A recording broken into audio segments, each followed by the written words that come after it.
When I was 8 years old, I became a walking after-school special when I showed a neighbor boy my underpants in exchange for a fun-sized pack of Lifesavers. I should have known he was bad news when he suggested we take his riding mower out for a joyride around the back pasture. That's not a euphemism. Our ride ended with the lawnmower stuck in an irrigation ditch and me in his grandpa's basement trading a peek at my underwear in exchange for his hard candies. Also not a euphemism. I immediately went and told all my friends the great news so that they could join my prostitution ring and score some candy too. Their reactions were less enthusiastic than I had hoped.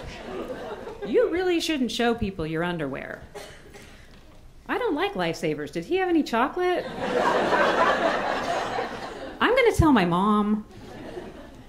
But worst of all was my friend Danielle, who informed me that when a boy sees your underpants, you get pregnant.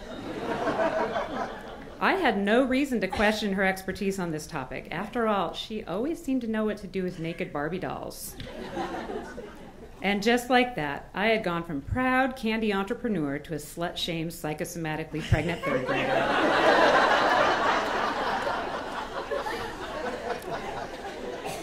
Thanks to my limited 8-year-old attention span, I didn't spend a lot of time dwelling on my pregnancy.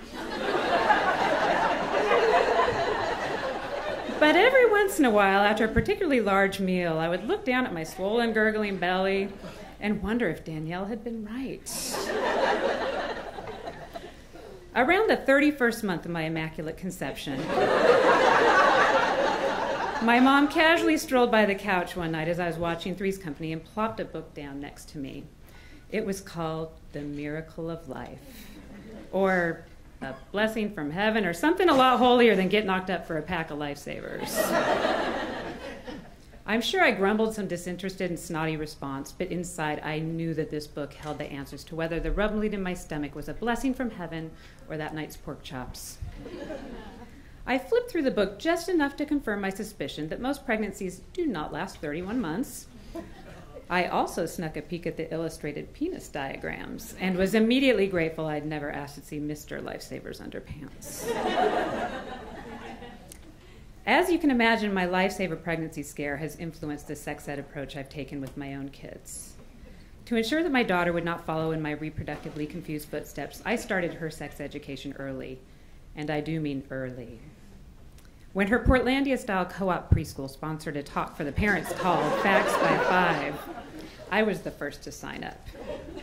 Since most of our kids were 3 or 4, I assumed the discussion would be about proper names for body parts, maybe a little stranger danger mixed in.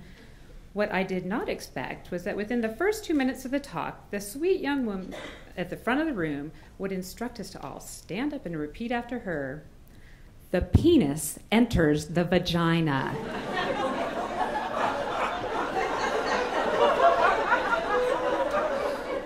If you have ever wondered what your sex ed parenting style is, it will come into laser focus the moment someone asks you to chant, "The penis enters the vagina," over and over with a room full of your friends and neighbors. Some silently mouth the words like you do when you're singing happy birthday at a party for a kid whose name you can't remember.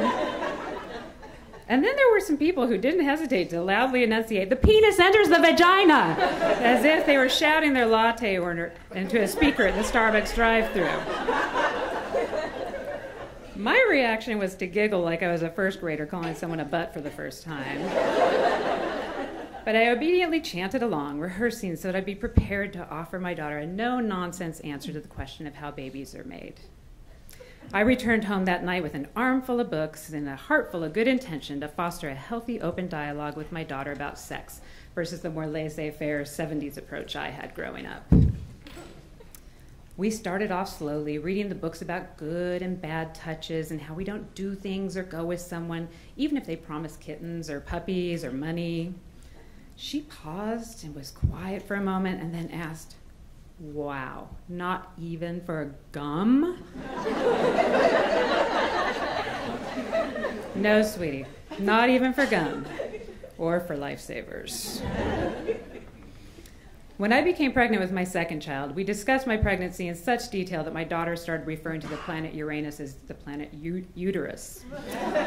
We read and reread the books from our sex library featuring fun, colorful cartoons of sperm fertilizing eggs, until one day she looked up from the book and asked, "Wait a minute. If the egg's in the mom and the sperm's in the dad, how does the sperm get to the egg?" This was it.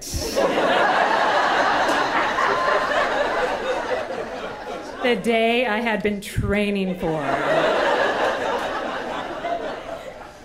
I took a deep breath and looked straight into her innocent, curious eyes and answered as calmly and confidently as if I was telling her what we were having for dinner. The penis enters the vagina. Oh, that makes sense. Can I go watch Dora now? And that was it. No follow-up questions, no weird props or disturbing stick figure drawings required. We ended our discussion with our standard reminder that this is something we only talk about with Mommy and Daddy, and if she tells her friends what we've discussed, that all her stuffed animals will explode, and she'll never get gum again. Okay, we didn't say that last part, but it was implied by the look in our eyes. That little girl's almost 11 now. It remains to be seen whether our straightforward "the penis enters the vagina" approach will help keep her any safer in the years ahead. At least I know she has enough information to protect her from the Danielles of the world. Plus, you can't be too safe these days. There are a lot of boys with hard candies out there.